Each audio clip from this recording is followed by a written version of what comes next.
Jésus, chaque fois que j'écoute ta parole, mon cœur est profondément touché. Je prends la décision de changer. Je te promets de te suivre. Mais je ne comprends pas ce qui m'arrive.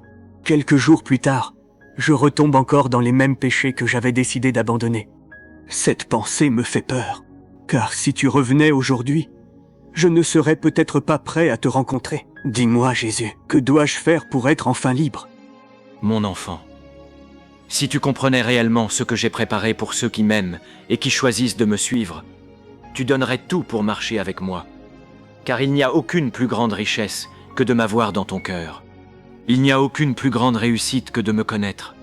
Tu peux gagner le monde entier, mais si tu me perds, qu'auras-tu réellement gagné? Comprends maintenant pourquoi le combat est si grand.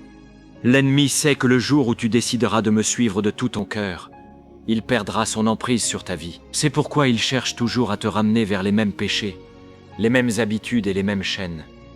Il veut que tu restes prisonnier, afin que tu ne grandisses jamais dans la vie que je désire pour toi. Mon enfant, ne combats pas seul. Personne ne peut vaincre le péché uniquement par sa propre force.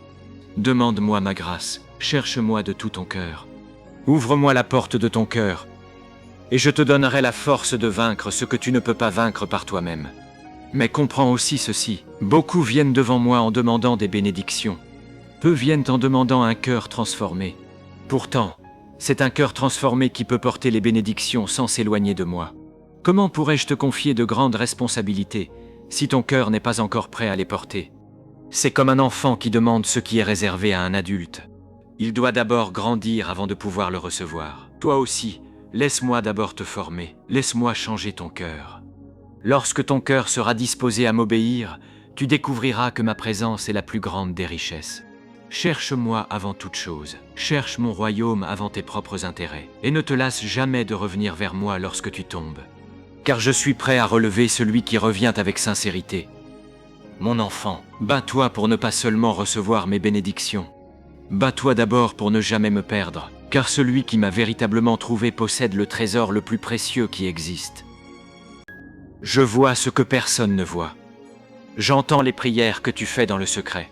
Je connais les combats que tu mènes chaque jour. Aucun effort que tu fais avec sincérité n'est oublié devant moi. Tu ne comprends peut-être pas encore ce que tu traverses, mais certaines épreuves ne viennent pas seulement pour te faire souffrir.